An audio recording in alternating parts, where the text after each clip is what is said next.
तो पढ़ाई शुरू करें।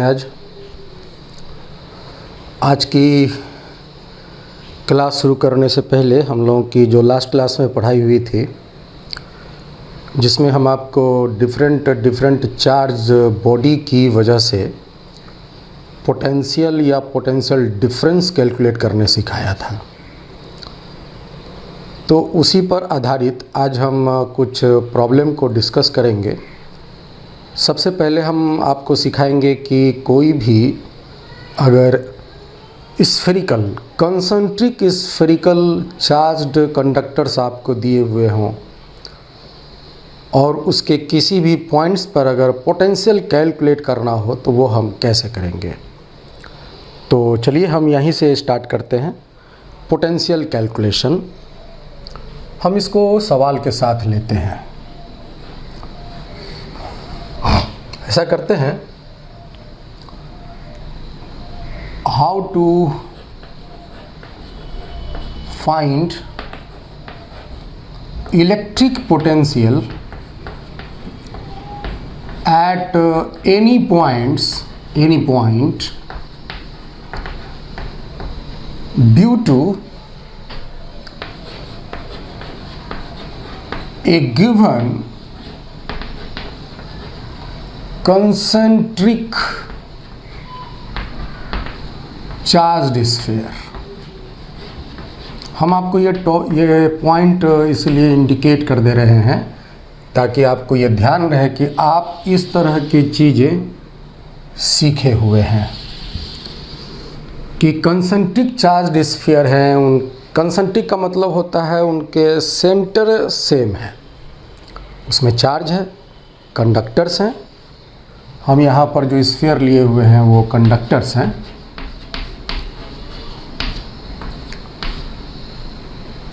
ठीक है, तो आपको एक सिस्टम दिया रहेगा जिसमें कंसंट्रिक चार्ज्ड स्फीयर कंडक्टर के रूप में दिए जाएंगे और उसके किसी भी पॉइंट्स पर आपको इलेक्ट्रिक पोटेंशियल कैलकुलेट करनी है। तो ये कैसे करते हैं, इस बात के लिए हम एक एग्जांपल ले रहे हैं। सपोज करो, पहले तो हम आपको एक सिंगल कंडक्टर आपको सिखा दे रहे हैं। पहला एग्जांपल है, ये एक कंडक्टिंग स्फीयर है, इसमें आपको चार्ज दिया हुआ है Q, रेडियस इसका है R, और यहाँ से सेंटर से डिफरेंट लोकेशन पर आपको इलेक्ट्रिक पोटेंशियल कैलकुलेट करनी है। सपोज करो एक पॉइंट हमें यहाँ पर कैलकुलेट करनी है, so there is a point A, एक पॉइंट यहाँ कैलकुलेट करनी है, that is a point B, एक पॉइंट यहाँ कैलकुलेट करनी है, that is a point C। जो A पॉइंट है, जो उस कंडक्टर के अंदर का पॉइंट है, सपोज करो सेंटर से ये x दूरी पर है, आपको यहाँ पोटेंशियल निकालना है। B तो इसके सरफेस पर है तो दूरी सेंटर से R ही हो जाएगा, और C आउटसाइड है। मान लो कि ये सेंटर से, again this is a distance x from the centre, then you also have to find the potential at point C। तो नाउ I would like to calculate the potential of these all points shown in this figure। तो चलिए हम आपको पहले A point पर potential की बात करते हैं। शायद आपके दिमाग में आ गया होगा, A पॉइंट कैसा पॉइंट है। तो जो पॉइंट A है वो इस स्फीयर के इनसाइड पॉइंट है, और हमने आपको सिखाया है कि कंडक्टर के इनसाइड पॉइंट पर पोटेंशियल का मान उसके सरफेस के पोटेंशियल के बराबर होता है। तो सरफेस का जो पोटेंशियल जो कि पॉइंट B है, तो इस B पॉइंट पर पोटेंशियल कितना होगा, जो भी होगा वही इस A पॉइंट पर के पोटेंशियल के बराबर होगा। तो चलो हम ये बराबर पोटेंशियल B लिख देते हैं। जो B जो है वो एक सरफेस है और A जो है वो इनसाइड पॉइंट है। तो इनसाइड पॉइंट पर का पोटेंशियल सरफेस के पोटेंशियल के बराबर होता है, ये हम जानते हैं। और अब हम सरफेस का पोटेंशियल लिख सकते हैं 1/4πε0 Q/R। और आउटसाइड पॉइंट पर का अगर पोटेंशियल निकालनी हो तब उस केस में आप इस चार्ज्ड स्फीयर को एक पार्टिकल बनाकर सेंटर पर रखकर जो दूरी पर पोटेंशियल x दूरी पर निकालना है आप इस तरह से निकाल सकते हो। That is a potential C point is outside, और आउटसाइड पॉइंट का पोटेंशियल जो है वो डिस्टेंस के अनुसार होगा, मतलब कि डिस्टेंस x है तो q/x। और याद रखिए ये जो पोटेंशियल्स हम कैलकुलेट कर रहे हैं डिफरेंट पोजीशंस पर, इस तरह की फॉर्मूला अप्लाई करके, तो इसका मतलब ही हो गया कि हमने जो रेफरेंस कंसिडर किया है that is taken at infinity. तो कुल मिलाकर के आपको ये बात जान लेनी है कि आउटसाइड पॉइंट पर का पोटेंशियल डिस्टेंस के अनुसार होगा, सरफेस पॉइंट पर का पोटेंशियल भी डिस्टेंस के अनुसार होगा जो कि सेंटर से r दूरी पर है, और इनसाइड पॉइंट पर का पोटेंशियल सरफेस के पोटेंशियल के बराबर होगा। ये बात आपको समझ के रख लेनी है। अब हम लेते हैं, सपोज करो ये आपके कंसेंट्रिक स्फीयर्स हैं। कंसेंट्रिक का मतलब हुआ कि उनके जो सेंटर हैं वो सेम है। इसका रेडियस r1 है और इसका रेडियस r2 है। इसके चार्ज हैं q1 और इसके चार्ज हैं q2। और हम यहाँ कुछ पॉइंट्स आपको शो कर दे रहे हैं जिस पॉइंट्स पर आपको पोटेंशियल कैलकुलेट करनी है। तो हम एक पॉइंट दे देते हैं आपको यहाँ पर। There is a point A, a distance small A that is there. एक पॉइंट हम यहाँ दे दे रहे हैं दैट इज बी, जो कि यहाँ से r1 दूरी पर ही होगा। एक पॉइंट यहाँ शो कर दे रहे हैं दैट इज सी, जो यहाँ से कुछ भी दूरी ले लेते हैं, सपोज करो सी दूरी ले लेते हैं। एंड इस पॉइंट को भी हम कंसिडर करते हैं that is A B C. There is a point D and D point is at a distance r2 from the centre. और एक पॉइंट हम कहीं बाहर ले लेते हैं E एट अ डिस्टेंस से x फ्रॉम द सेंटर। तो इनफैक्ट हमने इस सवाल में 5 पॉइंट कंसिडर किया है। ए जो दोनों स्फीयर के इनसाइड है, बी जो इस सरफेस के सरफेस पर, इस स्फीयर के सरफेस पर है, सी इन दोनों स्फीयर के बीच में है, डी आउटर स्फीयर के सरफेस पर है, और ई दोनों स्फीयर के बाहर में है। और इन 5 पॉइंट्स पर आपको पोटेंशियल कैलकुलेट करनी है। तो चलो हम ए पॉइंट पर की बात करते हैं। और इससे पहले एक बात आप अच्छे से नोट कर लो कि किसी भी पॉइंट पर potential, electric potential and electric field उसके आसपास के सारे चार्ज बनाएंगे। किसी भी पॉइंट पर इलेक्ट्रिक पोटेंशियल और इलेक्ट्रिक फील्ड उसके आसपास के जितने चार्ज हैं वो सारे बनाएंगे। The electric field and potential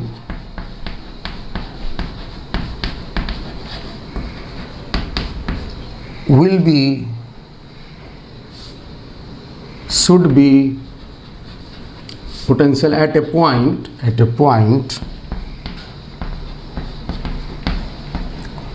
should be find out due to all charges around it। तो ये बात आप समझ लीजिए कि किसी भी पॉइंट पर इलेक्ट्रिक फील्ड और इलेक्ट्रिक पोटेंशियल उस पॉइंट के जितने आसपास में चार्जेस पड़े हैं वो सब बनाएंगे।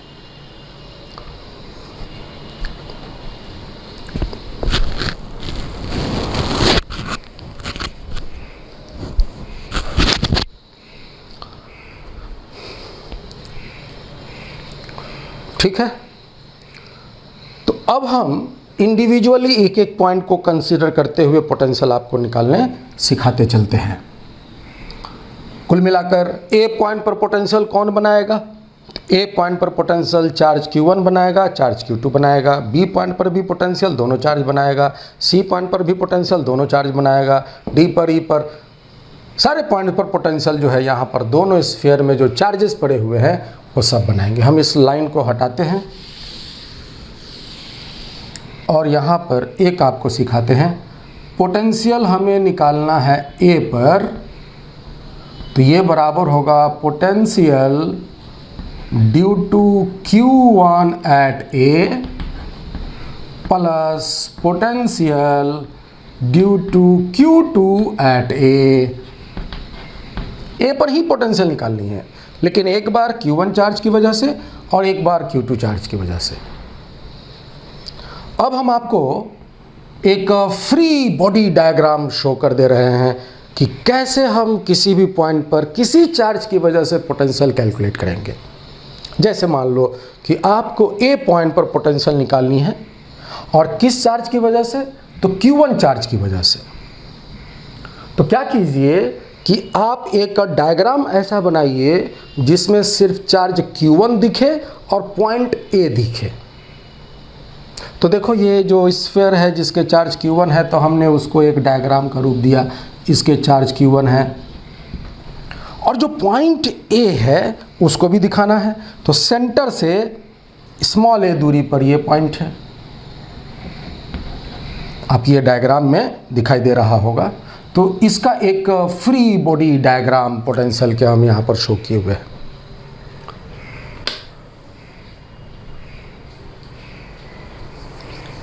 ठीक है, अब इसके बाद पोटेंशियल हम कैलकुलेट करेंगे चार्ज Q2 की वजह से ए पॉइंट पर। चार्ज Q2 यहाँ है और पॉइंट ए यहाँ है, तो इसका अगर हम एक डायग्राम शो करते हैं तो ये एक स्फीयर यहाँ पर हमने ड्रॉ किया है जिसके चार्ज होंगे Q2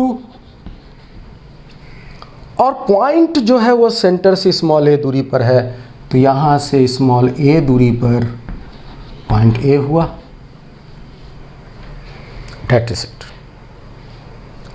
और अब आपको जो अभी सीखे हैं, इसके पहले जो पोटेंशियल आपको सिखाया है उस नियम से आप पोटेंशियल कैलकुलेट कर लो। कोई ना कोई पॉइंट या तो इनसाइड में आएगा, नहीं तो सरफेस पर आएगा, नहीं तो आउटसाइड आएगा। आपको इस तरह के नियम यहाँ पर हमने सिखा दिया है। अब आप बताइए इसका पोटेंशियल क्या कहोगे। इसका रेडियस बाबू कितना है? इसका रेडियस है स्मॉल r1। इसका रेडियस है स्मॉल r2। तो बताइए इसका पोटेंशियल इस ए पॉइंट पर इस Q1 की वजह से। तो ए पॉइंट इस स्फीयर के इनसाइड में है और इनसाइड पॉइंट पर का पोटेंशियल उस स्फीयर के सरफेस के पोटेंशियल के बराबर। तो इस स्फीयर के पोटेंशियल सरफेस पर कितना है? तो 1/4 pi epsilon not Q1 divided by R1। Radius R1 है इस स्फीयर का। और इस केस में, तो इस केस में इस ए पॉइंट पर पोटेंशियल चार्ज Q2 की वजह से निकाल रहे हैं, तो इस ए पॉइंट पर पोटेंशियल Q2 की वजह से इस स्फीयर के सरफेस के पोटेंशियल के बराबर होगा और उस स्फीयर का रेडियस जो है R2 है। तो यहाँ पर जो पोटेंशियल होंगे 1/4 pi epsilon not Q2 divided by R2।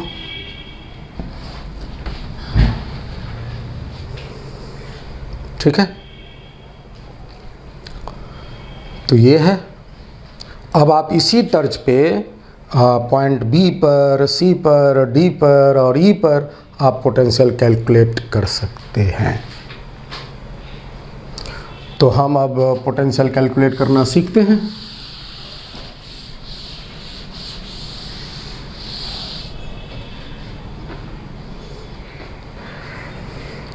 अब हम बी पॉइंट पर पोटेंशियल की बात करते हैं।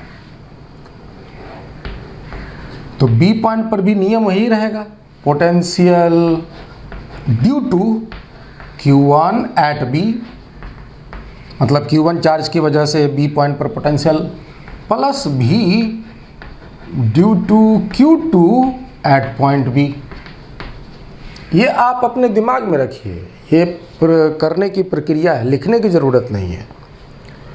और जैसे ही आपके दिमाग में ये कॉन्सेप्ट डेवलप हुआ तो आपको बी पॉइंट पर पोटेंशियल Q1 की वजह से एक डायग्राम इमेजिनेशन में आ जाना चाहिए कि ये जो Q1 है यहाँ है और B जो है वो यहाँ कहीं है और इसका रेडियस जो है वो R1 है और Q2 की वजह से ये एक बड़ा सा स्फीयर है जिसके चार्ज Q2 हैं। Q2 की वजह से जो B पॉइंट है Q2 के रेस्पेक्ट में वो यहाँ से ये दूरी पर है B पॉइंट और Q2 के लिए B पॉइंट तो इनसाइड हो गया लेकिन सेंटर से जो दूरी इसका माना जाएगा वो माना जाएगा R1 और इस Q2 का रेडियस तो R2 है। तो ये एक दिमाग में डायग्राम चलना चाहिए और अब इसके बाद तो जो आपके पास फॉर्मूला है वो तो है ही कि बी पॉइंट पर पोटेंशियल, बी पॉइंट क्या हुआ तो इसका सरफेस हुआ तो सरफेस पॉइंट पर का पोटेंशियल Q1/R1 प्लस इस बी पॉइंट पर पोटेंशियल इस Q2 की वजह से। तो यहाँ पर जो Q2 के लिए बी पॉइंट क्या है इनसाइड पॉइंट पर का पोटेंशियल उस स्फीयर के सतह के पोटेंशियल के बराबर होगा। तो इसकी सतह की जो रेडियस है R2 है तो यहाँ पर R1 नीचे में R2। तो यूँ समझ लीजिए कि A पॉइंट पर का पोटेंशियल और B पॉइंट पर का पोटेंशियल समान ही है, आप मिलाकर देखिए आपको बराबर मिलेगा। तो अगर हम यहाँ कहीं भी पॉइंट का पोटेंशियल बोलें तो जो भी पोटेंशियल का मान होगा वो सभी आपस में बराबर होगा।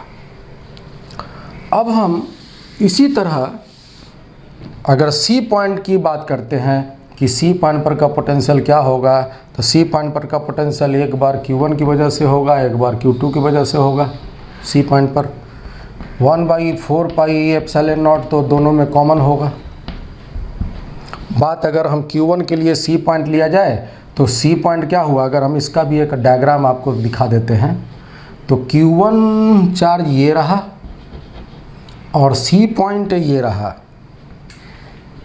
ये C पॉइंट रहा और इसकी दूरी हमने C ही लिया है। और इस Q2 के लिए, इस Q2 स्फीयर के लिए, ये Q2 है, इस Q2 स्फीयर के लिए C पॉइंट जो है वो इसके अंदर में हुआ,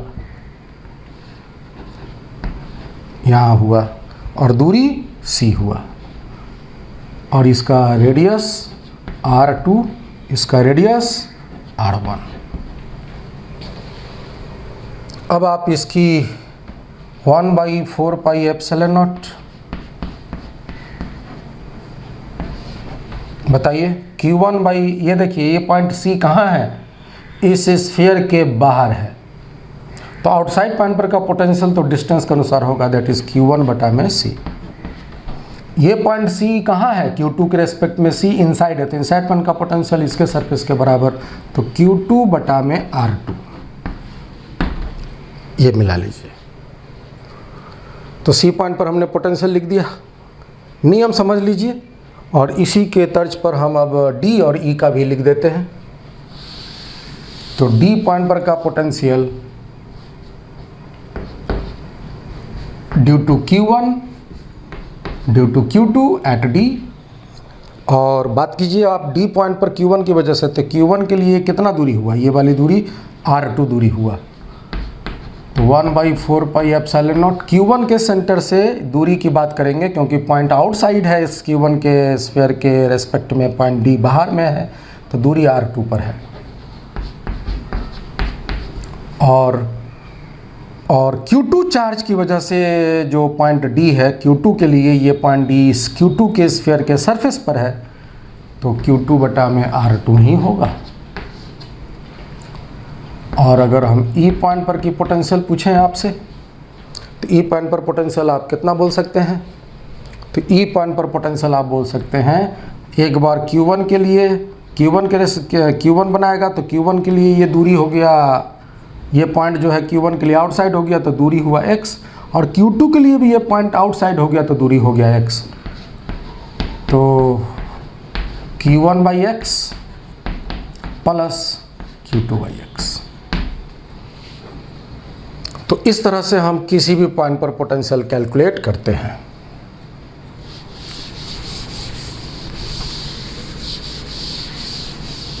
ओके, अब हम इसी का एक तीसरा एग्जांपल लेते हैं कि मान लो कि 3 कंसेंट्रिक स्फीयर्स आपको दिए हुए हैं, समथिंग इस तरह से।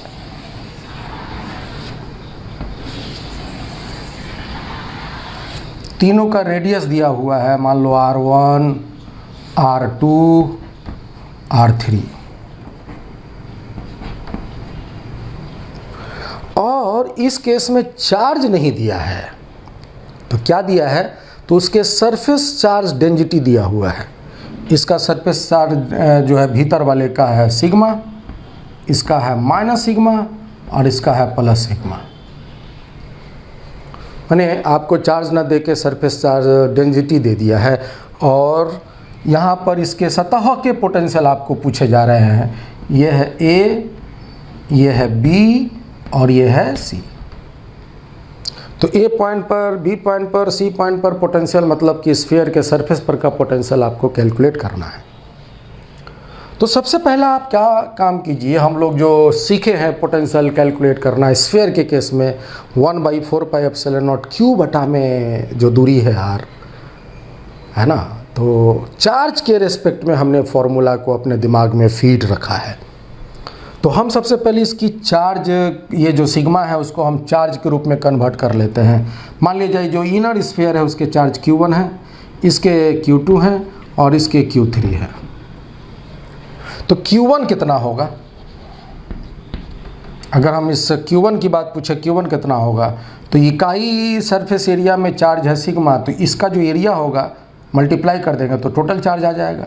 तो सिग्मा इंटू 4πr1 स्क्वायर, इस स्फीयर का आपको चार्ज निकल गया। इसी तरह से Q2 की बात करेंगे तो माइनस सिग्मा इंटू इस स्फीयर का जो सरफेस एरिया है 4πr2 स्क्वायर, और इस स्फीयर की बात करेंगे तो इसका हो जाएगा प्लस सिग्मा 4πr3 स्क्वायर।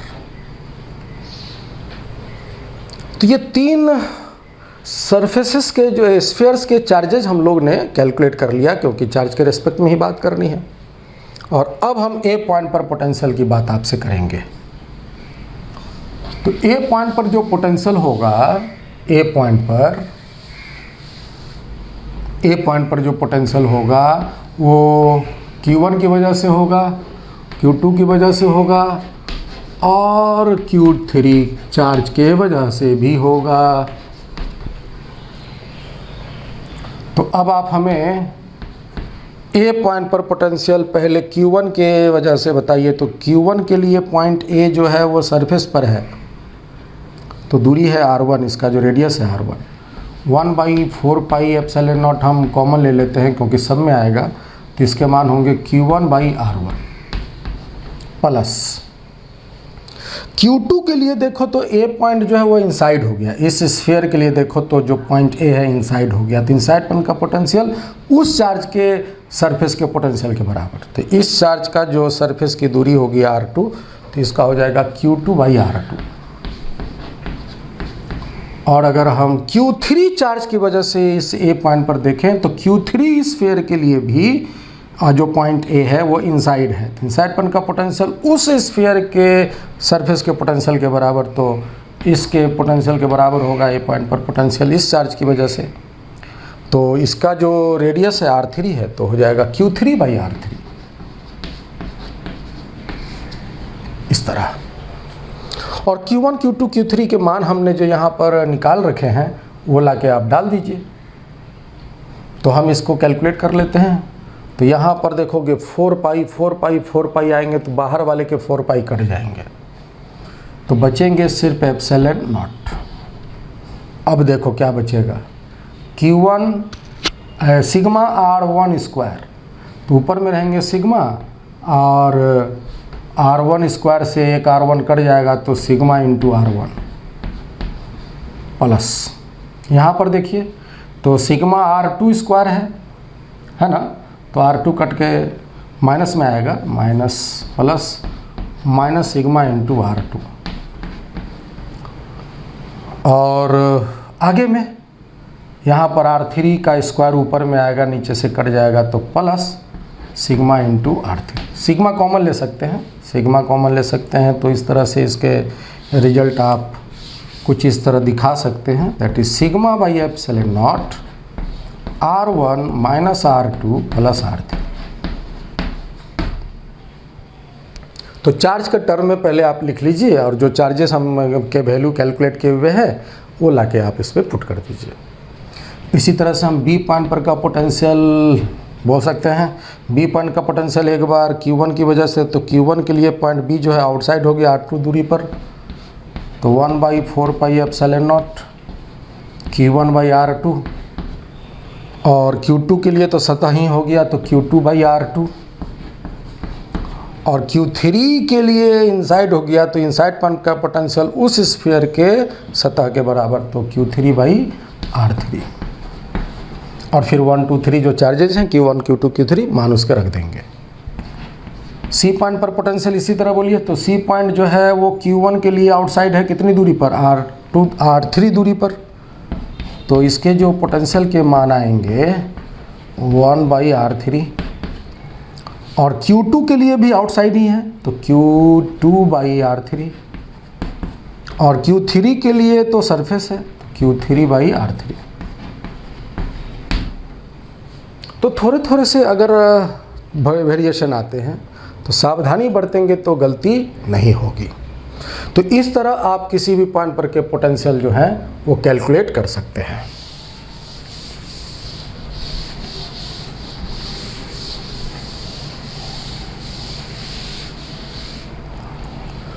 तो ये था पोटेंशियल कैलकुलेट करने का तरीका। अब हम आपको सिखाते हैं कि अगर दो या दो से ज़्यादा चार्ज्ड बॉडीज़ अगर एक दूसरे के करीब रखे हुए हों तो उन चार्ज्ड बॉडीज़ के सरफेसेस पे क्या चार्ज एपियर होंगे, ये हमको सीखना है। टॉपिक बना लेते हैं, to find charges at different surfaces of conducting bodies.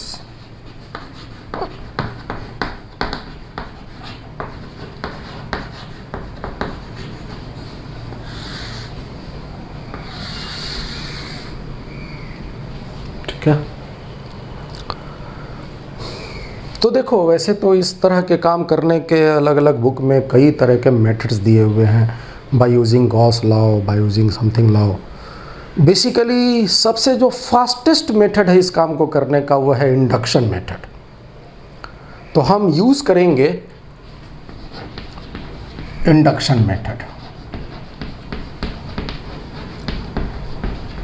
और इस बात को हम बहुत डिटेल से, बहुत फर्स्ट क्लास में शायद जब हम प्रोसेस ऑफ चार्जिंग पर आ रहे थे तो वहीं पर हमने आपको charging by friction, bye conduction, by induction आपको सिखाया था। तो हम यहाँ पर थोड़ी सी बात बता देते हैं कि अगर मान लो कोई भी प्रकार का अगर ये चार्ज्ड बॉडी कंडक्टर है, बेसिकली आपको यहाँ पर कंडक्टर ही मिलेगा, कंडक्टिंग बॉडी, चाहे वो सॉलिड हो, हॉलो हो, व्हाटएवर बी, और इसके बगल में अगर हम कुछ चार्ज ला के रखते हैं, कोई भी चार्ज अगर इसके नियर बाई सतह पर ला के रखते हैं और इसकी चार्ज अगर Q है, तो बेसिकली ये प्लस Q क्या करता है, इस बॉडी के इलेक्ट्रॉन्स को अपनी तरफ खींचता है और यहाँ पर वो इलेक्ट्रॉन का जमावड़ा कर देता है खींच करके, और उस पार इलेक्ट्रॉन की कमी होने से यहाँ पर पॉजिटिव चार्ज अपीयर होता है। तो चार्जेस कुछ इस तरह से असेंबल्ड हो जाते हैं उन बॉडी के सतहों पर फर्दर एंड पर। तो अगर हम आपसे पूछें कि इस तरह की जब बात हो तो यहाँ पर कितने चार्ज अपीयर होंगे, यहाँ पर कितने चार्ज अपीयर होंगे, और इस तरह के जो चार्जेज अपीयर होते हैं सरफेस पर उसको बोलते हैं इंड्यूस्ड चार्ज। Induced charge. तो इस सतह पर जो चार्ज अपीयर होते हैं एग्जैक्टली उतना ही होंगे जितना इसके बगल में जो चार्ज ला के रखे हुए हैं। यहाँ प्लस क्यू है तो यहाँ माइनस क्यू होगा और यहाँ प्लस क्यू होगा। इसको बोलते हैं इंड्यूसिंग चार्ज और इसको बोलते हैं दोनों को इंड्यूस्ड चार्ज। ये बात इतना हमें पहले से पता है, फिर भी हमें इस चीज़ को अभी यूज करेंगे, इसलिए हमने ये बात आपको यहाँ पर रिवाइज करवाई है। एक बात ये है। दूसरी बात आप यहाँ ये नोट करके रखो कि किसी भी कंडक्टर में अगर हम बाहर से कुछ चार्ज को उसमें देते हैं, कंडक्टर में हम बाहर से कुछ चार्ज अगर देते हैं तो मेरे द्वारा दिया हुआ चार्ज उस कंडक्टर के आउटर सरफेस पर स्थापित होगा। The charge given to the conductor will reside at its outer surface. The charge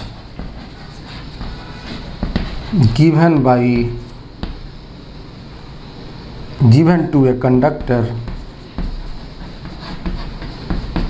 will reside at its outer surface। ये बात आप समझ के रखिए। हमें आशा है कि आप ये दोनों अच्छे से पहले से ही जान रहे हैं, फिर भी हमने इस बात को लिखा है ताकि हम इसको उपयोग अभी कर सकेंगे। मतलब दिमाग में ये दो बातें रखनी है। और अर्थिंग अगर कहीं जुड़ जाए तो अर्थिंग पॉइंट पर पोटेंशियल ज़ीरो होता है, ये तो हम जानते हैं। लेकिन पहले अभी हम उस अर्थिंग को नहीं लेंगे, अभी तो सिर्फ हम सरफेस पर आपको चार्ज निकालना सिखाएंगे।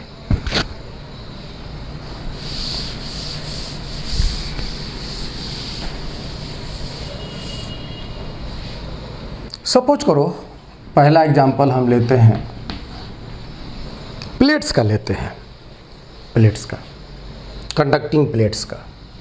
प्लेट मतलब उसके दो सतह होंगे और कंडक्टर है तो दो चादर बनेंगे, एक चादर यहाँ बनेगा, एक चादर यहाँ बनेगा और बीच में गैप होगा। कंडक्टिंग मटेरियल है तो बीच में चार्जेस नहीं होंगे। बाय द वे अगर हम इस कंडक्टर को चार्ज देते हैं, मान लो कि हम इसमें चार्ज Q देते हैं, तो चार्ज कहाँ होंगे? तो नेचुरली वो जो चार्ज होंगे उस प्लेट्स के आउटर सरफेस पर जो सतहें हैं उस पर होंगे।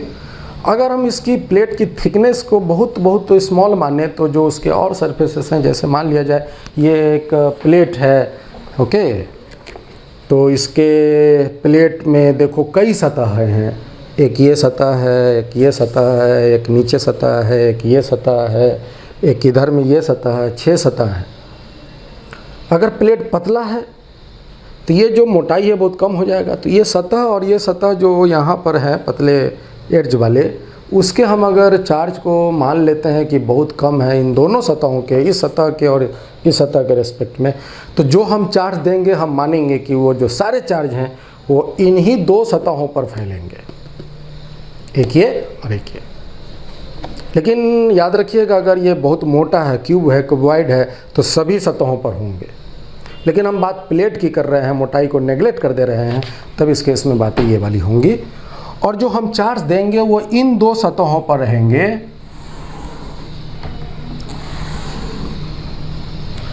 और चूंकि प्लेट एरिया समान है, इसका जो सतह एरिया है, इसका जो सतह एरिया समान है, तो चार्जेस बिल्कुल आधा आधा बढ़ जाएंगे।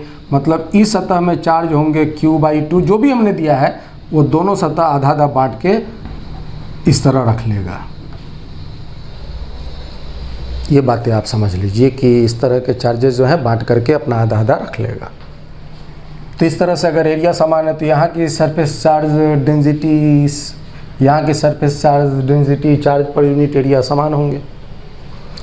तो एक बात यहाँ पर समझ लीजिए कि अगर ये प्लेट है जो हम चार्ज देंगे वो चार्ज मेरा दिया हुआ आउटर सरफेस पर होगा और दोनों सतहें आधा आधा चार्ज बांट लेंगे।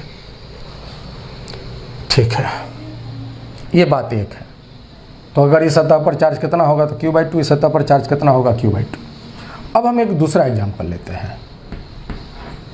अब इसको मान लीजिए, हटा दीजिए इसको। सपोज कीजिए अगर हम एक प्लेट लिए, अभी लिखिएगा नहीं, पहले समझ लीजिए। इस प्लेट को हमने मान लो चार्ज दिया है Q1 और इसके आसपास कोई नहीं है, इसके आसपास कोई नहीं है, हम इसको हटा देते हैं, इसके आसपास कोई नहीं है। तो जो मेरा द्वारा दिया गया चार्ज Q1 है वो यहाँ आधा और यहाँ आधा आके ठहर जाएगा।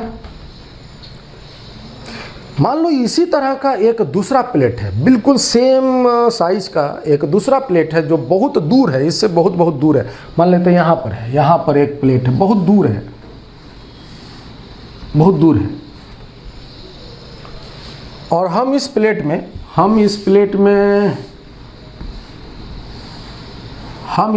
में एक चार्ज देते हैं Q2 और इस प्लेट का उस पर कोई प्रभाव नहीं है, ना ही उसका इस पर कोई प्रभाव है, बहुत दूर है। तो जो मैंने चार्ज Q2 दिया है वो Q2 का आधा यहाँ होगा और वो Q2 का आधा यहाँ होगा। ये बात तो स्पष्ट है। अब क्या करते हैं कि इस प्लेट को हम पकड़ के इसके करीब और इसके करीब और इसके करीब लाते हैं, बहुत करीब ले आते हैं, उसको खींच करके इस प्लेट के काफ़ी करीब ले आते हैं, काफ़ी करीब ले आते हैं। जो मैंने Q2 दे रखा था, जो कि Q2 का यहाँ आधा और यहाँ आधा था ना। लेकिन जब ये बहुत करीब आ जाएगा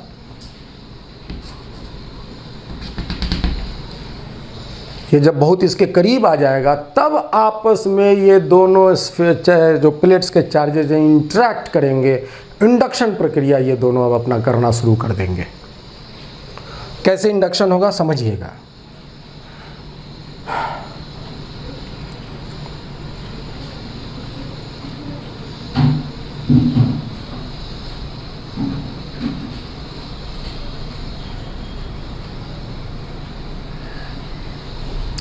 Q1/2 जो इस प्लेट के ये जो चार्ज है इस सतह के नियर बाई सतह वाले नियर बाई चार्ज ही उसको इंडक्शन करते हैं।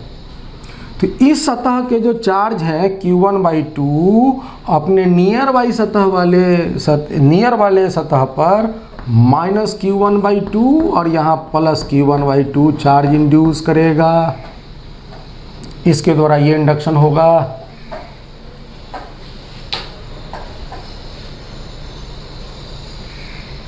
सिमिलरली ये Q2/2 जो इस सतह पर जो चार्जेज वो लाया था ये अब अपना प्रभाव इस पर करेगा और ये करेगा यहाँ -Q2/2 और यहाँ करेगा +Q2/2।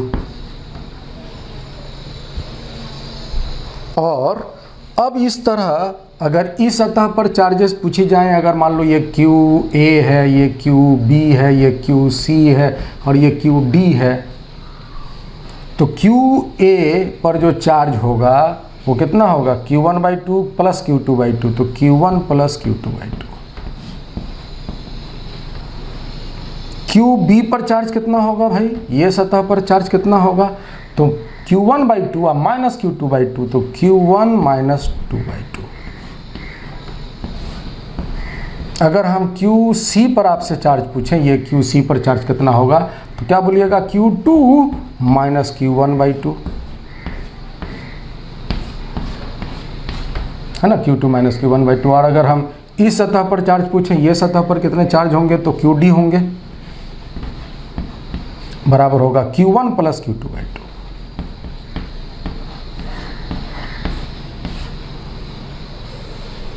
ये है। तो आप यहाँ देख रहे होंगे कि सतह पर चार्जेस जो हैं इस तरह से अपीयर होंगे। चलिए अब हम इसी तरह से एक और एग्जांपल लेते हैं। मान लो कि ये एक प्लेट है एक प्लेट यहाँ है, बीच में है, एक प्लेट यहाँ है। हम थोड़ा गैप आपको दिखा दे रहे हैं ताकि आपको समझने में आसानी हो, लेकिन ये प्लेट सभी एक दूसरे के काफ़ी करीब होते हैं, ये समझिएगा, तभी इंडक्शन होगा।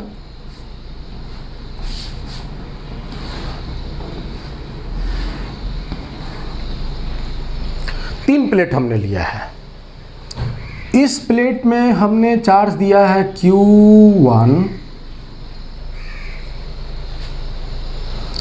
इस प्लेट में हमने चार्ज नहीं दिया है और इस प्लेट को हम चार्ज देते हैं Q2। देखो Q1 और Q2 पॉजिटिव भी हो सकते हैं, नेगेटिव भी हो सकते हैं, एक प्लस एक माइनस हो सकता है, तो वो जैसा भी रहेगा हम एक अननोन फिगर लेकर Q1 Q2 लेकर काम कर रहे हैं। बाकी जो डाटा और साइन के साथ दिया जाएगा यूज वैसा ही हो जाएगा। और इसमें कोई चार्ज नहीं हमने दिया है, ये न्यूट्रल है। बात करते हैं, तो पहले तो आप ये मान लीजिए कि इनके ये एक इंडिविजुअल है, इसके आसपास कोई नहीं है, ये एक इंडिविजुअल है, आसपास कोई नहीं, ये एक इंडिविजुअल है, आसपास कोई नहीं है। तो जब इसके आसपास कोई नहीं होगा तो जो दिया हुआ चार्ज है उसका आधा यहाँ होगा, इसमें तो कुछ होगा ही नहीं, और इसका आधा यहाँ होगा। ठीक है। अब इंडक्शन होगा, देखो ध्यान से, इसकी इंडक्शन पहले करते हैं, इसकी इंडक्शन पहले करते हैं। कितने चार्ज हैं? Q1/2, तो यहाँ होगा माइनस Q1/2 प्लस Q1/2, और इसी का इंडक्शन इसमें भी होगा, इसका होगा Q1/2 प्लस है तो यहाँ होगा माइनस Q1/2 प्लस Q1/2। बाद में अब इसके पास तो चार्ज है ही नहीं, ये चार्ज अगर होता है तो ये यहाँ इंडक्शन करता, ये वाला चार्ज इसमें इंडक्शन करता, लेकिन इसमें तो चार्ज ही नहीं है, तो इसको हटाओ। अब यहाँ जाओ, इस सतह में कितने चार्ज हैं? Q2/2, तो Q2/2 जो ये चार्ज है वो यहाँ इंडक्शन करेगा Q2/2, और यहाँ प्लस Q2/2, ये इंडक्शन इसमें किया, ये इसमें भी करेगा, minus Q2/2 plus Q2/2, this much. और अगर हम आपसे इनके सतहों पर के चार्जेस पूछें तो इस सतह पर कितने चार्ज बोलेंगे? इस सतह पर, इस सतह पर तो बोलेंगे 1 + 2/2, इस सतह पर 1 - 2/2, इस सतह पर 2 - 1/2, माने Q2 - Q1/2, इस सतह पर 1 - 2/2, इस पर, इस पर, इस पर बाबू 2 - 1/2, और इस पर 2 + 1/2।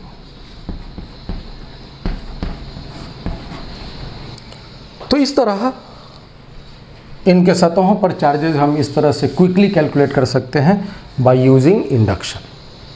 वैसे बुक वगैरह में आपको इसके लंबा मेथड दिया हुआ हो सकता है, लेकिन हम इस काम को बहुत फास्ट इस तरह से कर सकते हैं। जैसे मान लो इसमें तो हमने चार्ज नहीं दिया था तो हमने ऐसे कैलकुलेट किया। एक और एग्जांपल ले लेते हैं जिसमें मान लो कि इसके भी चार्जेस हैं, हटा देते हैं हम इसको। हम एक जनरल, चलो हम एक माइनस के साथ भी आपको सिखा देते हैं। ये एक प्लेट है, एक प्लेट यहाँ है, एक प्लेट यहाँ है। इसके चार्ज जो हमने दिया है वह है Q1, इसमें मान लेते हैं माइनस Q2, और इसमें दिया हमने Q3 प्लस में। आप सबको माइनस ले सकते हो, सबको प्लस ले सकते हो, किसी दो को माइनस एक को प्लस ले सकते हो, जो भी दिया जा सकता है। क्या दिया है टेंशन नहीं है, जो दिया है उसको हमें कैसे निपटना है दैट इज इम्पॉर्टेंट। पहले तो मान लो कि इसके इर्द गिर्द कोई नहीं है, सब अपने आप में एक सिंगल है, तो अपना अपना काम तो पहले कर लेगा भाई। ये अपना आधा, ये भी अपना आधा, और ये भी अपना आधा कर लेगा। ये मान करके आसपास कोई नहीं है। अब अगर है तो इंडक्शन करेगा। तो हम यहाँ से इसकी इंडक्शन की प्रक्रिया करते हैं। Q1/2 ये वाला चाहिए, सतह का चार्ज इंडक्शन करेगा सबको। तो 1/2 यहाँ करेगा -Q1/2, यहाँ +Q1/2। ये तो इस पर किया और यही इस पर भी करेगा -Q1/2 +Q1/2। ये समझ लीजिएगा। तो अभी हमने इसका कार्यक्रम तय कर दिया है। अब आप इसकी बात करें तो ये जो सतह पर चार्ज है, ये जो चार्ज है -Q1/2, यहाँ पर करेगा +Q2/2, यहाँ करेगा -Q2/2। ये वाला, ये नियर बाई सतह पर इंडक्शन। और ये तो अपना काम कर दिया। और ये -Q2/2 यहाँ करेगा +Q2/2, यहाँ -Q2/2। तो ये भी कर दिया। ये जो सतह पर इसके जो आधा चार्ज थे वो इसको इंडक्शन करेगा, और इसके जो इस सतह पर के आधा चार्ज थे वो इसको इंडक्शन करेगा। नियर बाई सतह के जो चार्ज हैं वो इंडक्शन करते हैं। और अब आप आ जाइए इस पर। इसके चार्ज कितने हैं, इस सतह पर चार्ज कितने हैं, Q3/2। तो यहाँ पर -Q3/2 और यहाँ पर +Q3/2। ये इसको इंडक्शन किया है और यही अब इसको इंडक्शन करेगा -Q3/2 +Q3/2। तो एक तो उसके जो आधा चार्ज थे और आसपास के चार्जेस से जो इंड्यूस्ड होकर के चार्जेस जो आए हैं उन सब को आप कंबाइन करके अब इसका नेट मान बता सकते हैं। तो इस सतह के जो नेट चार्ज होंगे 1 - 2 + 3/2।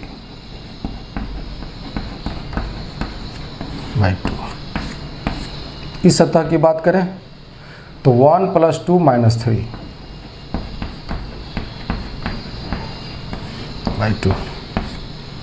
यहाँ की बात करें तो 3 - 1 - 2।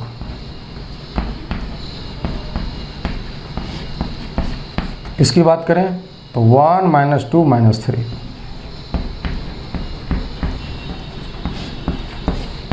इसकी बात करें तो 2 + 3 - 1।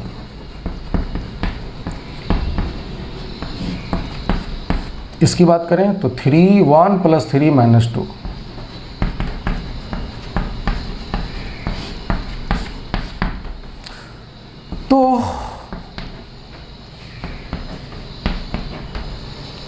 तो इनके सतहों पर के चार्जेस फाइनल ये हो गए।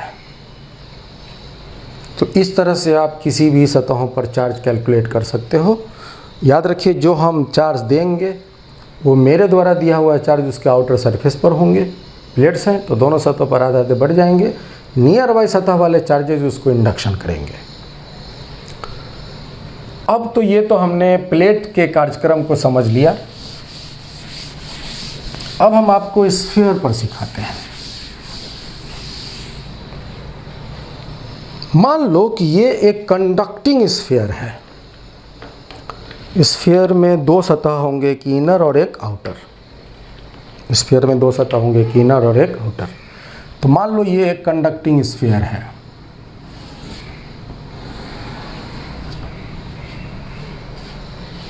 थोड़ी सी मोटा हमने लिया ताकि इनर और आउटर स्पष्ट आप महसूस कर सकें। और हमने इस स्फीयर में एक चार्ज दिया है Q। ये हमने बाहर से दिया है। प्रश्न ये है कि इसके दोनों सतहों पर, इनर और आउटर पर सतह पर चार्जेस क्या होंगे। तो भाई देखो, जो हम चार्ज देंगे ना वो कहाँ रहेगा, वो रहेगा आउटर सरफेस पर। भीतर में चार्ज नहीं होगा। मेरे द्वारा दिया गया चार्ज आउटर पर होता है, अंदर में नहीं होता। तो भीतर में चार्ज नहीं होगा, आउटर में होगा +Q। That's it, as simple as it is. अब सपोज करो कि यही कंडक्टिंग स्फीयर है जिसके दो इनर और आउटर सरफेस हैं और हमने इसको कोई चार्ज नहीं दिया, बस हम क्या किए कि इसके सेंटर पे एक चार्ज पार्टिकल के रूप में रख दिए। तो जो भीतर वाला चार्ज है, पार्टिकल वाला जो चार्ज है, वो इस कंडक्टिंग स्फीयर के, इसके तो बहुत सारे फ्री इलेक्ट्रॉन्स हैं, तो ये चार्ज प्लस अगर है तो इसके इलेक्ट्रॉन्स को अपनी तरफ खींचेगा और यहाँ माइनस इलेक्ट्रॉन्स खींच के कर देगा, और यहाँ आउटर में इलेक्ट्रॉन की कमी होने से प्लस चार्ज अपीयर होने लग जाएगा। और कितना चार्ज ये खींचेगा तो अपने ही के बराबर, तो अंदर में होगा माइनस क्यू, बाहर में होगा plus Q. That is induced charge, this is inducing charge, remember it. तो ये दो बातें हमको लगता है कि आप बहुत अच्छे से समझ गए होंगे। अब हम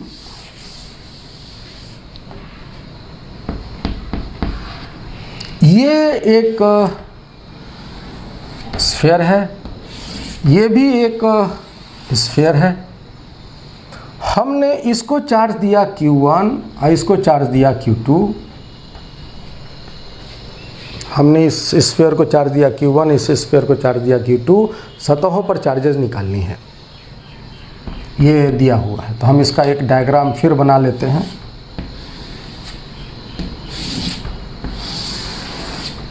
दो सतह स्पष्ट मोटे मोटे से दिख रहे होंगे। तो सुनो जी, सबसे पहली बात कि अगर हमने इस स्फीयर को Q1 दिया है तो वो Q1 यहाँ रहेगा।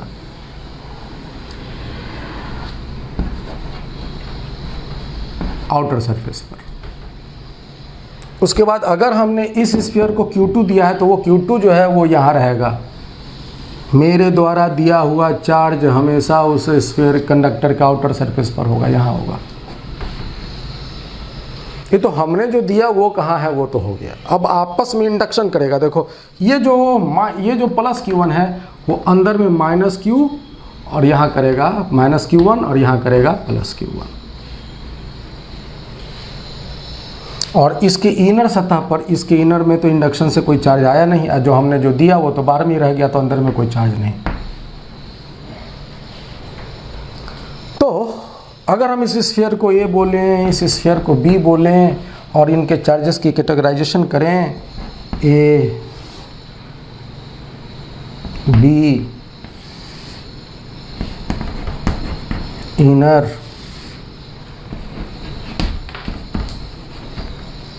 नहीं दिख रहा होगा, ऊपर लिखते हैं।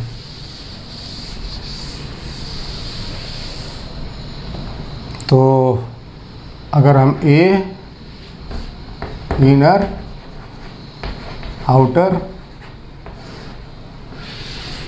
स्फीयर A की बात करें तो बोलो A स्फीयर के इनर में कितने चार्ज हो गए? 0। आउटर में हो गए Q1। B स्फीयर की बात करें तो B स्फीयर के इनर में हो गए माइनस Q1 और आउटर में हो गया Q1 और प्लस Q2, अगर ये प्लस है तो दिस मच, यही है। अच्छा, अब अगर मान लो कि इसी सवाल में एक और स्फीयर हम आपको दे देते हैं, देयर इज ए स्फीयर, एक हम स्फीयर को और दे देते हैं।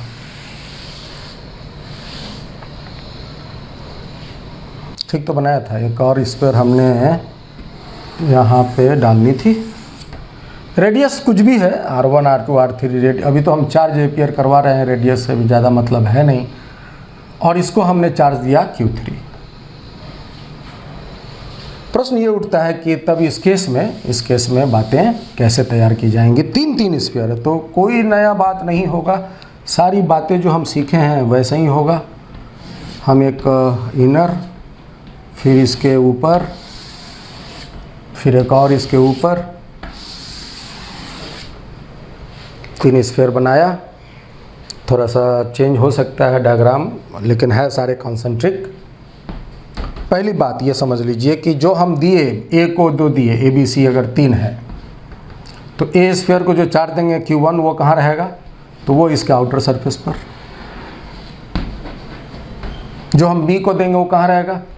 तो वो चार्ज Q2 रहेगा इसके आउटर सरफेस पर। जो हमने सी को चार्ज दिया Q3 वो कहाँ रहेगा भाई? तो वो रहेगा उसके आउटर सतह पर। ये तो हो गई जो हमने दिया वो कहाँ गया।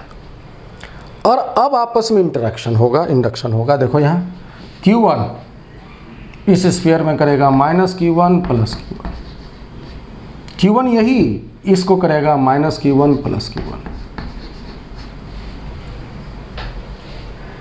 फिर इसके बाद ये Q2 यहाँ करेगा -Q2, यहाँ करेगा +Q2, इस तरह।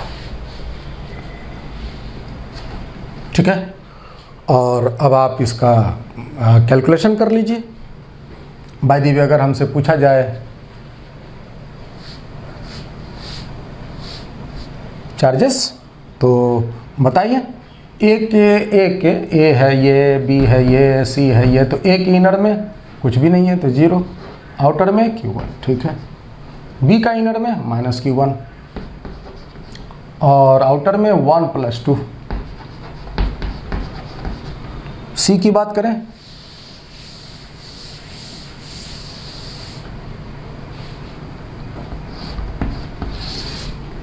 सी का इनर में, सी के इनर में चार्ज हो गए -Q1 -Q2। आउटर में, तो आउटर में हो गया 1 + 2 + 3। जो आया सो है, आपको तो अपने मन से कुछ करना नहीं है, जो आएगा सो रखना है। तो इस तरह से इनके चार्जेस कैलकुलेशन हो जाएंगे। तो प्लेट्स और स्फीयर्स के जो सतह पर चार्जेज हैं, चार्जेज अगर सीख गए, आपसे पूछा जाता है सरफेस चार्ज डेंसिटी, तो उसका डेफिनेशन है charge per unit surface area. तो भाई अगर आप चार्ज कैलकुलेट करने जान जाओ, एरिया से भाग दे देना, सरफेस चार्ज डेंसिटी कैलकुलेट हो जाएगा। तो इस तरह से हम काम को अंजाम देंगे। अब हम हटाते हैं इसको और एक नया चीज़ सीखते हैं।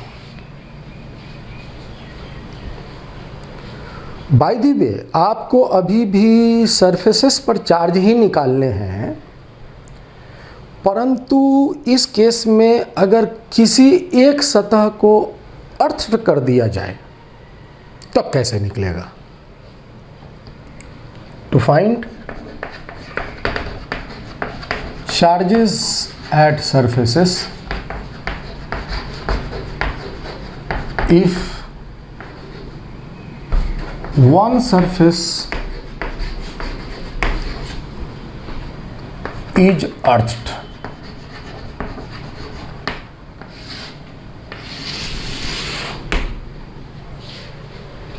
ठीक है। तो अर्थ के जो बेसिक नियम है और उसके जो बेसिक कॉन्सेप्ट है वो तो हम बहुत पहले बता दिए हैं। कुल मिलाकर के अर्थ के बारे में यही याद रखना है कि जो भी पॉइंट धरती से कनेक्ट होता है उसकी पोटेंशियल 0 हो जाती है, और पोटेंशियल 0 करने के लिए धरती या तो उस जगह से सारे चार्ज खींच सकता है या अपने से उसको कुछ चार्ज दे सकता है, या उसका चार्ज ऐसा सजा सकता है, मतलब कि अगर कुछ है ज़्यादा है तो उसमें से कुछ खींच लिया, कुछ छोड़ दिया, ताकि उस पॉइंट की पोटेंशियल किसी भी तरीक़ा से 0 हो सके। माने 0 करने के लिए जो भी करना चाहिए वो करेगा। पूरा चार्ज खींचना चाहिए खींच लेगा, थोड़ा उसको अपने से देना चाहिए तो देगा, थोड़ा लेके थोड़ा छोड़ सकता है तो ऐसा भी कर सकता है, परंतु एकमात्र वहाँ की चीज़ मेंटेन होगी, the potential at earth point will must be equal to 0। तो यही बात हमें समझनी है। अब देखिए हम इस चीज़ को एक एग्जाम्पल से लेते हैं।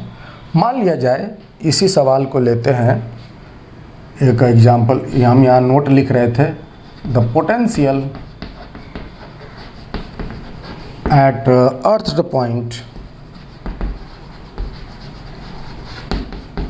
पॉइंट कह लो या जो सरफेस है ये कह लो, विल बी 0। ये हमें लेना है। ये मत समझिएगा कि धरती से कनेक्ट हो गया तो धरती उसका सारा चार्ज खींच लेगा, ऐसा नहीं होगा। अगर उसकी पोटेंशियल जीरो करने के लिए उसका सारा चार्ज खींचना पड़े तब खींच लेगा। ठीक है।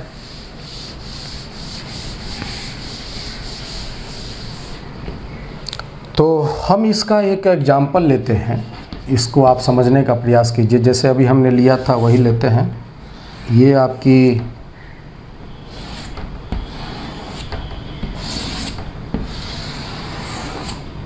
जो धरती से कनेक्ट होगा ना, तो आपको उस बॉडी में चार्ज नहीं दिया जाएगा। से कनेक्ट है, उस स्फीयर में चार्ज धरती तय करेगा। आप अगर उसमें कोई चार्ज दे भी देते हो तो वो कोई मायने वाली बात नहीं है, उसके चार्ज डिसाइड करेंगे अर्थ। तो इस वजह से हम जो धरती के साथ स्फीयर कनेक्ट होता है उसमें चार्ज जनरली नहीं दिया जाता। बाकी जो अर्थ से कनेक्ट नहीं उसके चार्ज दिए जाएंगे। मान लिया जाए कि हम क्या करते हैं, इसका रेडियस है R1, इसका है R2, इसका R3। ये बहुत मोटा नहीं है, हम इसके दो सतह को दिखाने के लिए थोड़ा मोटा दिखाए हैं, याद रखिएगा। इसके चार्ज Q1 है, इसके चार्ज Q2 हैं और ये अर्थ है। हमने बीच वाले को अर्थ कर दिया। हम भीतर वाले को भी कर सकते हैं, इसको बाहर वाले को भी कर सकते हैं। तरीका सीखने के लिए हमने भीतर वाले को कर दिया है, और जो अर्थ नहीं है उसको हमने चार्जेस दे दिए हैं। प्रश्न ये उठता है कि हम अब इस सवाल को बनाएं कैसे। टॉपिक वही है, हर एक सतह पर के चार्जेस निकालने हैं। तो हम इसका एक डायग्राम और बनाते हैं। यहाँ पर देखिए,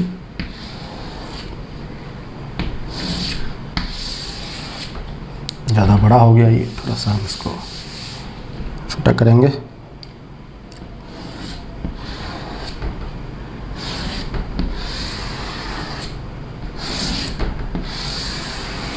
दिस इज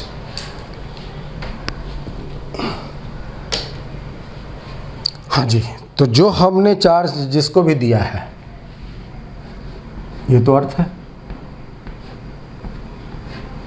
तो हमने जिसको भी चार्ज दिया वो कहाँ रहेगा। जैसे हमने इसको दिया है Q1, तो ये Q1 यहाँ आउटर सरफेस पर रहेगा, ये बात तो तय है। और इसको जो हमने दिया है Q2 वो कहाँ रहेगा, तो वो यहाँ पर रहेगा, ये बात तय है। इसके बाद इस स्फीयर में यहाँ पर होंगे -Q2 -Q1, यहाँ होंगे -Q1। और इस सतह पर चार्जेस क्या होंगे हमें नहीं पता। फुल एंड फाइनल इस चार्ज पर क्या होंगे हमें नहीं पता। तो हम मान लेते हैं, क्योंकि धरती से कनेक्ट है इसलिए यहाँ पर के चार्जेस क्या होंगे नहीं पता। तो मान लेते हैं इसमें चार्ज होगा Q डैश। हमें नहीं पता क्या चार्ज होगा, वो तो धरती तय करेगा कि कितना चार्ज यहाँ होना चाहिए। तो मान लेते हैं Q डैश, हमें यही Q डैश निकालनी है। अगर वहाँ Q डैश है तो यहाँ पर चार्ज होगा -Q डैश और यहाँ होगा +Q डैश। अगर यहाँ पर Q डैश है तो यहाँ होगा -Q डैश, यहाँ होगा +Q डैश। ये धरती के द्वारा। तो Q डैश हम नहीं जानते हैं, हमें ये कैलकुलेट करना है। तो ये कैसे कैलकुलेट होगा, तो सुनो। ये पॉइंट P जो है,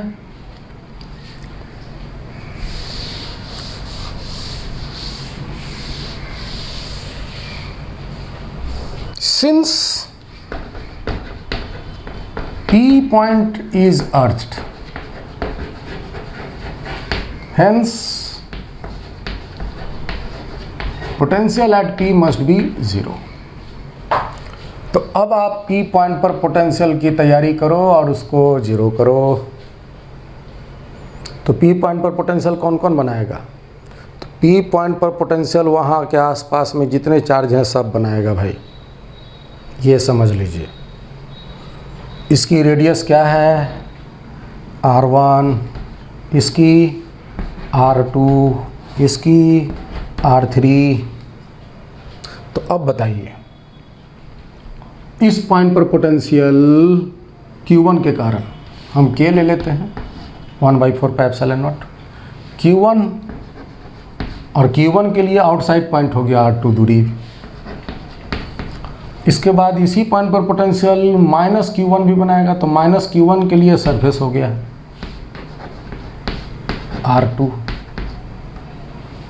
अब इसी पॉइंट पर Q डैश भी बनाएगा, तो Q डैश बाई R2, क्योंकि इस Q डैश के लिए भी सतही है। इस -Q1 डैश के लिए ये पॉइंट इनसाइड हो गया, याद रखिएगा, तो पोटेंशियल उसके सरफेस के बराबर, तो इसका सरफेस का रेडियस हो जाएगा R3, तो -Q डैश बाई R3, और इसका Q डैश प्लस Q2, ये टोटल चार्ज इसके हो गए बाई R3, और इसको हम 0 कर लेंगे। तो देखो ये तो हमें लगता है कट जाएंगे, और इधर में देखिए तो क्या आपके कैलकुलेशन में कुछ चीज़ें तैयार हो रही हैं। इसको अगर हम हटा देते हैं तो ये तो 0 है, ये तो कट गए। अब देखो अगर हम इसको तोड़ते हैं Q1 dash by R3 plus Q2 by R3, तो यहाँ R2 ना होना चाहिए, ये R3, ठीक है, इसकी वजह से R3, ठीक है। तो अगर हम इसको तोड़ते हैं तो ये कट जाएंगे, तो बचेंगे एक Q डैश बाई R2, ये वाले बचेंगे, और एलसीएम लीजिए ना, तो ये कट जाएंगे, तो बचेंगे Q2 बाई R3, माइनस में प्लस में Q2 बाई R3, तो Q डैश बराबर हो जाएगा Q2 R2 बाई R3।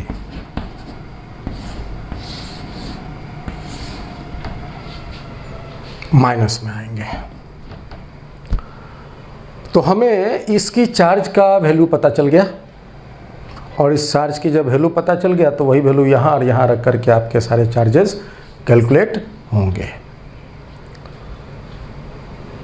तो यहाँ हम अगर इनर आउटर की कैलकुलेशन की बात करें, तो अगर हम इसको हटाते हैं और चार्जेस अगर हम इसका लिखते हैं, है ना, इनर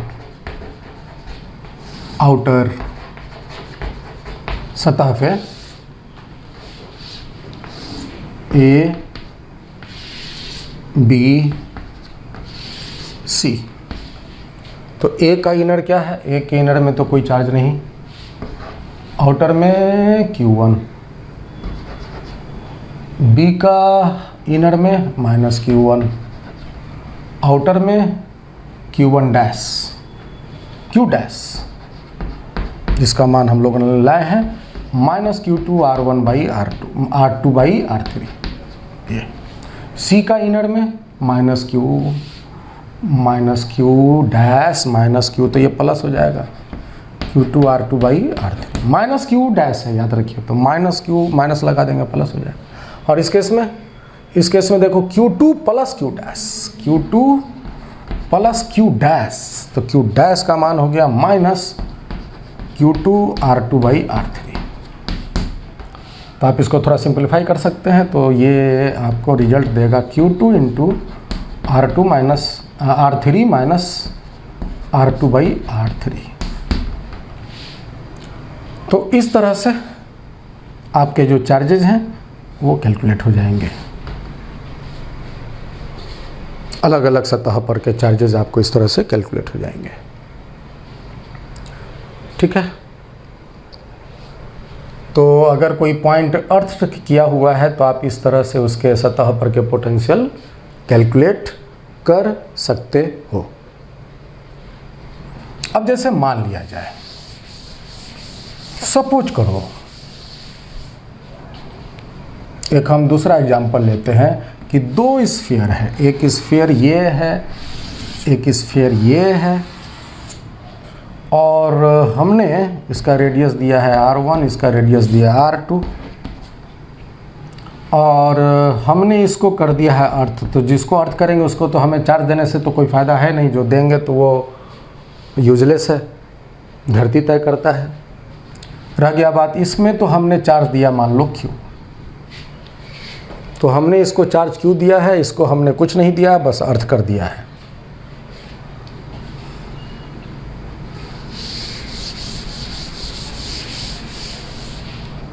प्रश्न यह है कि इनके जो 4 सतह हुए, भित्त ए स्फीयर के अंदर बाहर और बी स्फीयर के अंदर बाहर 4 सतह हुए, उनके सतहों पर चार्जेस क्या होंगे, ये आपको निकालनी है।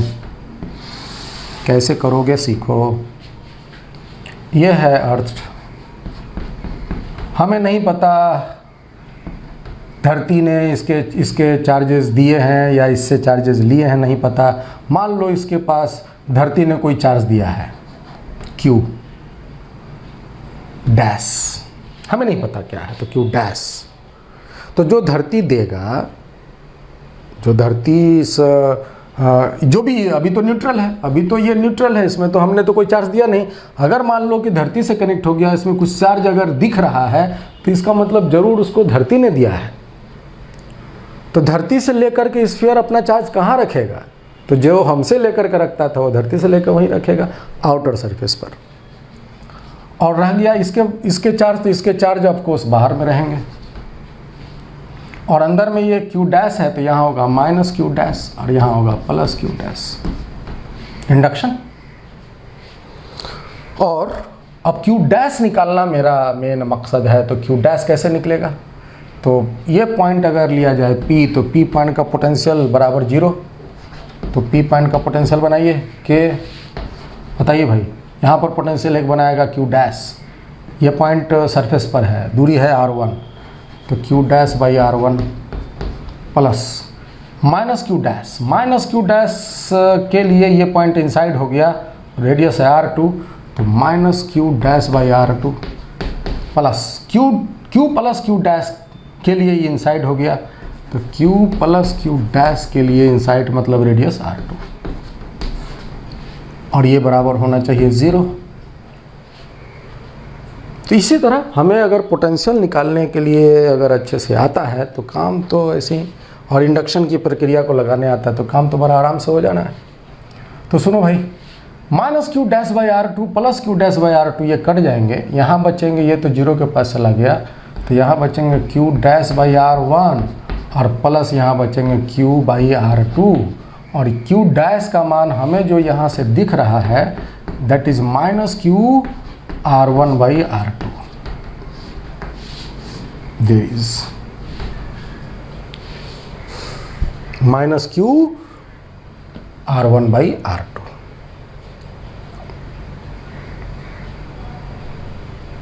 आप थोड़ा कैलकुलेशन मिला लीजिए, ठीक है। तो अगर हमें इनर आउटर की बात करनी हो, इनर आउटर स्फीयर ए का, बी का, तो ए का इनर हो गया 0, आउटर हो गया Q डैश, मान हो गया minus Q R1 by R2, B का इनर हो गया अब माइनस Q डैश, तो हो जाएगा plus Q R1 by R2, और यहाँ हो जाएगा Q प्लस और Q डैश इतना है तो Q कॉमन हो जाएगा, R2 minus R1 by R2। तो ये रिलेशन कुछ आएंगे दिख रहा है, तो उसको हम थोड़ा सा छोटा लिखते हैं, B की बात करते हैं, हम यहीं लिखते हैं, यहाँ तक में तो आ जाना चाहिए, ठीक है। तो बताइए B का माइनस Q डैश, तो ये हो जाएगा plus Q R1 by R2, और ये हो गया Q प्लस Q डैश, तो Q और प्लस इतना तो माइनस में है तो Q कॉमन हो गया, R2 minus R1 by R2, ये आपको इसके चार्जेस होंगे। तो इसी तरह हम चार्ज के कैलकुलेशन को कर सकते हैं, पोटेंशियल निकाल के। हाँ, एक बात ये याद रखिएगा कि अगर सतह जो अर्थ, अगर आउटर सतह अर्थ कर दिया जाए तो आउटर सरफेस के सारे चार्ज धरती ले लेता है, जो भी उसके पास चार्ज इंडक्शन से आया या खुद उसके पास जो अपना चार्ज है वो सारा अर्थ ले लेता है। जैसे मान लिया जाए कि अगर हम एक एग्जाम्पल ले लेते हैं कि एक ये स्फीयर है, एक ये स्फीयर है, और हमने इसको चार्ज क्यों दिया, इसको हमने कुछ नहीं दिया, ये अर्थ चला गया। बात कर लेते हैं कि चार्जेस सतह पर क्या होंगे।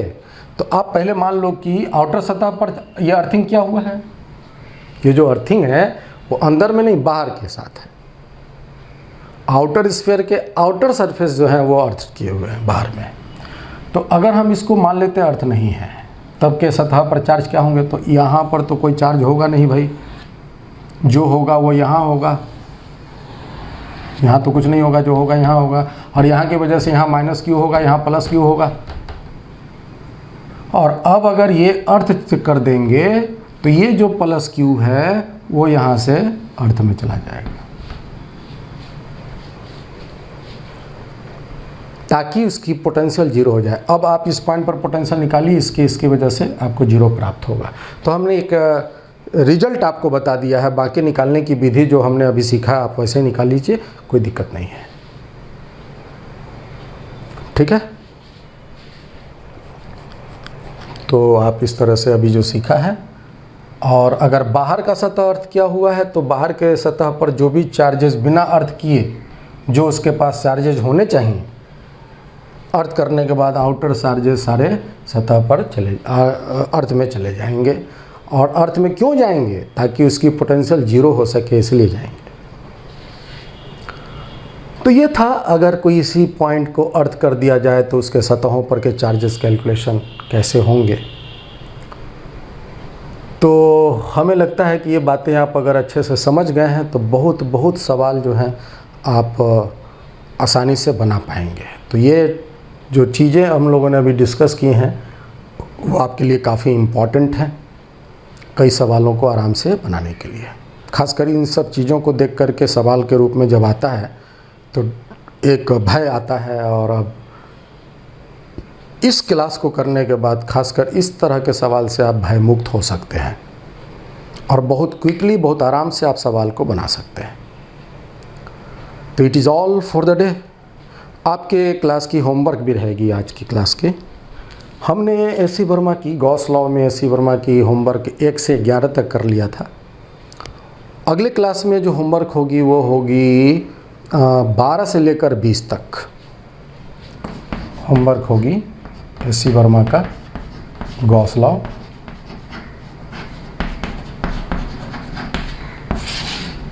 बारह से लेकर 20 तक। तो आप इसको बना के रखिए। हमको लगता है, हमें पूरा आशा है कि आप ये सारे सवाल आराम से बना सकेंगे। तो आप इसे बनाइए, अगली वीडियो में आपको इसके सॉल्यूशन मिल जाएंगे। इसके साथ हम लोग की ये गॉस लॉ फिनिश्ड होती है। अगले क्लास में हम कैपेसिटर स्टार्ट करेंगे। Thank you.